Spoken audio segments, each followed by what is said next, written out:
เก็บไรก็หักไผ่นาลุ่มลงลายมือเฮ้สูเขาเคยถามว่าตั้งกว่าตีลุ่มลงลายมือมีตีเหรอลุ่มลงลายมือก็เป็นตีในกล้วยลูกอ๋อตีในกล้วยห้าใช่อ่ะสุซ้ำมาลงลายมือเปียดกันห้าอำนั้นก็มาลงลายมือเอากันเฮาเนี่ยก็เหลือกล้วยเฮาก็มาเปียดกันกล้วยเจอห้าพวกนั้นเปียดกันลงลายมือเข้มเรียบเยาเนาะใช่อ่ะว่ะสูลูมาเปียดกันห้าอำนั้นก็มาลงลายมือเอากันอ๋ออำเจอเฮาเนี่ยก็เลยหันปืนต่างเนื้อเลี้ยงแต่ว่าพอมาเปิ้นนาลุ่มในตีซิวทบยักก็หักในว่าเฮาเนี่ยก็ส่งเลยยุ่มเชียวมาเปิด3ตัวนั่นน่ะจังไหนก็มีเฮ็ดฮอดลงกว่ามื่อเหลียวสูในก็ลงลายมือเปียดกันเข้มเรียบเยาสูมีนากันตีกว่าละแท่งเฮาในก็มีการสั่งมื่อเหลียวเฮา2ก็ในก็เลยมาทบกันตีแน่เลยว่าเป็นน้ำหยาดอันนึงเฮากว่าหาตีลือเฮอลือเซอเซล้านกาฟีจื้อในสิอุบกุมกันอำลีแน่สุยามเตนาเฮินเฮาไปยามเตนาเฮินเฮาเป็นหมาวกล้วยสุดเป็นหมาวกล้วยห้าใจเย้าสุเป็นหมาวเฮาซ้ำซาเป็ดโผยากล้วยเฮามาอบกันเตลีอยู่ห้าลีเฮาวนว่ามันในก็หันเป็นสังลูเฮาในก็มาอุบกุมกันป้อไว้เอากันเย้าตีเฮ็ดหือเครื่องปองซื้อในนั่นน่ะก็อะไรอยู่ก้อยเฮาต้วยสุในก็เรียบรัดเต้เฮ็ดเต้ไว้เฮามาอุบกุมกันเฮาหันตั้งนานในมีร้านกาแฟเฮาก็นั่งอุบกุมกันที่นั่นอำลีแน่ร้านกาแฟเต็มดอกกว่าแล้วว่าอุบกันที่หิมข้างตั้งในก็อะไรอยู่เลยสั่งว่าอำปิกตั้งเปิ้นในก็อะไรแล้วน่ะเฮาในก็จ้าฮู้ซักกันก้อยเฮาในก็อำแค่สุเลยออกเงินอุบกุมกันหิมข้างตั้งในก็อะไรแล้วน่ะพวกนั้นเฮา2ก็มากับ10ตัวกันออนตั้งอำลีแน่ดีอยู่ก้อยเป็นเสียงสุซ้ำเป็ดโพสุลาและในลองตั้งมันอีก1จงที่แลโพเฮาโพกับเฮานั่น1 ปีแน่มันมาเฮือนเอาหลายปอกก้อยว่าสิกวนละอำลัดยะบ่ลัดก็ล้มจะลำออกเฮามากับ10ตัวกันกว่าอำดีแน่พวกนั้นก็เฮาได้ย้อนกับ10ตัวเฮาอันตั้งก่อนไรอยู่ชื่อเฮาห้องใจเลี้ยงอีในก็อาศักเฮามี32เย้าอำไปยามเตนาเฮือนมื้อเหลียวเฮาในก็เฮ็ดไว้นาการกนไปยามเงินเลยในก็ไล่อยู่มอก5เฮงไปแน่ก็เลยอยู่เลยสุต้วยลองนาการเฮาแน่จ่องสุมีลองตาติลาดลองอีสังเฮเฮาในก็มีลองตาติลาดสัง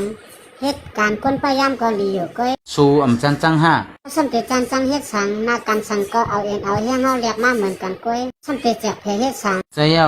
จื้อสูรู้ห้องอีสังล่ะห้องเฮาน้องเปียงในก็ไรอ่ะอาศักเฮาแต่เล็กเลยสิสู่4 ปีเฮามี28แล้วเฮาเฮ็ดครูสอนโรงเรียนลูกอ่อนภายตั้งนานแน่ครูสอนในห้าใจเอาเงินเรียนก็เตไลอยู่มอคาเฮงแน่ลีอยู่รู้เฮาเลยยินเปิ้นลาดว่าก้นเฮ็ดครูสอนในเขาเสยยาวยก็เสลีเนมจะห้าก็ลีอยู่ลูกอ่อนในน่ะอำใจยาวในก็อำไรเลยหน้าการสุในลีเตยาวก็มันกึมเงินเหลือนในก็ป้อเอาตีเฮาในว่าเลยว่าเงินเหลือนสูงเย้าผู้หญิงในน่ะมีหน้ากันมันเกินอีกนึงก็ไรอ่ะเฮาในก็เป็นป้อใจเย้าจงสูมีลูกอ่อนแน่เฮาในก็อำไปไล่มีลูกซ้ำกันป้อนั้นก็ลีป้อนั้นเฮาเคยถามแทงไผสูในเงินต่างเพิ่นซ้ำตีเรียบย้อนบอกกาคือล่ะลองในเฮาวนไว้ว่าสังเฮาขึ้นแต่หน้าขึ้นแทงเฮาเอาเงินต่างเพิ่นเย้าเอาเงินต่างเพิ่นใจอ่ะสุในก็อย่าไปลาดว่าเป็นแม่ห้างเย้าเอาเงินต่างเพิ่นจึงนั้นแหละสุดต้วยก่อนแลภายเฮาไหนก็ยามเป็ดโผมาเย้าก็เป็นแม่ห้างซ้ำเตเอากาโตอีสังแทงล่ะป้อเย้าก็แทงลองนึงเฮาวนวันนั้นมันเป็นลองหน้าตากว้ป้อ2ก็บ่ฮักกันกว่าก็ป้อเย้าย้อนนั้นในเฮาสั่งอำม่วนตาเตเอานั่นน่ะใจเย้าว่าอันสุลานมาในก็ใจอยู่ก้อยติเตมันเฮาในก็อาศัก30ปลายเย้าอำไปเตนาเฮือนในย้อนเปิ้นเงินต่างเพิ่นในเย้าเฮาลาในสู่ซื่อๆเฮาในก็ยามไว้ก็ฮักมา 2-3 ก้อนนังเก่าพอมาอุบกุมกันลองในก็ย้อนเงินต่างเพิ่น3,800 4,800 5,800จังได๋เฮาในก็มีเงินนำตันนั้นย้อนนั้นถึงมื้อเหลียวก็เฮาอำไปเตนาเฮือนใจอยู่ก้อยลองในมันก็เป็นลองหน้าตาจะแก็บขนาดก้อยกำพองอำหึงสังก็ป้อเป็ดกันขึ้นเย้าก้น2ก็ป้อหมอฮักกันกว่านั่นจังเป็นลองใหญ่ลองมังลองในก็เหลอหมอสั่งเต้นน้ำหนักเฮาเวกาเพราะว่าเฮา2ก็เป็นกันเต้ลองเงินต่างเพิ่นถูกดีปันในก็รู้ไลปันอยู่ก้อยเฮาว่าอำโลในก็อำโลก้อยย้อนนั้นสวมโลไม่ใส่ป้อยาก็ลองเฮือนในรู้จ่องสุมีขอตุกยันจึงหือสุซื่อเฮือนยาค่ะ อ๋อตีนาเวียงในเต้เฮาในก็มไรซื้อก้วยกาตีวันเต้ก็มีอยู่ก้วย อ๋อ เฮิรนตีวันเป็นสองจันไว้ เฮาเฮ็ดจังไหนวันนี้สังว่าเฮาสองก็เอากันเต้ๆถ้ามาห้อมไปไล่ซื้อเฮือนใหม่ในก็เฮาในก็คัดห้องอยู่ที่เนอเมืองในน่ะให้มันมี3ห้องเพราะว่าเป็นที่เนอเว้งแน่เฮามีลูกมาไหนก็ลูกอันไหนก็แต่ไล่ขึ้นเฮียนดีๆนั่นน่ะสังว่ามันมี3ห้องในต้องไปฮับพ่อแม่สุมาอยู่จอมเฮาก็จะได้ต้วยถึงเขาลีๆนั่นน่ะ ลองเช่าห้องในได้ก็มีลองหยับสังหนังเก่าปัวฮับโปเมเฮามาอยู่จอมสวมกูผิดกันไม่ออกหน้าเลยตั้งลูกเปอเจอในฮะ เราในเฮาวันว่าแต่มีลองหยับสนันเก่าไอ้ฮู้ใจเพิ่นทำใจเฮาในน่ะเฮาเฮ็ดต่อเขาจังเห็นในก็เขาก็เตเฮ็ดต่อเฮาจังนั้นอยู่ก้อยเพราะว่าเฮาเฮ็ดดีต่อเขาเขาในก็เตไว้เฮาเหมือนลูกยิงเขาก็หนึ่งอันนั้นลองในแต่มันนำเป็นสัง ผู้หญิงมังก็ในกำนำเขาตีอำไรเจออยู่จอมโปเมเหมือนซึ่งหนังว่าอยู่มืดเย้าก็ลองอันปุ่นอันในก็มันนำนานาสุเนตั้งไรวาลีสุรัดก็ใจเย้า ใจก้นก็มันเป็นเนื้อเหมือนกัน ใจเย้าสองผักเฮาดีดอกเปิ้นก็ดีต่อเฮานั่นน่ะพอเย้าลองลวดรู้ลวดในสุมีขอตกย้อนจังหือ เลิศสังสมมีเลิศเหรอ มีอยู่ลวดลำหนึ่งก้อยกามันเป็นลวดช่างไพ่ อ๋อลองลดแต่เฮาไหนก็มีคอตุยันอีสังอาการเฮาก็จำก้อยมันนำไกขี่เลิศสังไผกะก็ไรอะว่าสังว่าสูอ่ำจังแต่เฮาไหนก็มีเลือดกาดขัน7-8หมื่นในอยู่ลำหนึ่งสังว่าเฮาเอากันยาเฮาเดี๋ยวเฮาเลือดมาปั่นสูเจ้ากวนใจในหนามีเลือดกว่าตั้งหลายก็มันเต็งง่าย เฮ็ดซึ่งในอำนี้โยลวดในก็เป็นลวดสูที่เอามาไว้เฮาเตะไปปังแขกจ้อมกัน เป็นสังว่านี้เอากันยาก็มันหนังว่าเป็นก้นเฮือนเดียวกันอ่ำมีของเก่าของเมา เฮาเลยอบกลุ่มสู่ข้างในก็เฮาวนว่าเฮาปิ้งป้อเสนอสู่เตจองสู่ซ้ำมีคอตุกย้อนต่างรองแทงหือ คอตุยันเฮาไหนก็มีอยู่อันหนึง คอตุกย้อนสั่งสุรัดมาแล ย้อนว่าเฮาเป็นลูกยิงก็เร็วไหนแลเฮาเคยย้อนว่า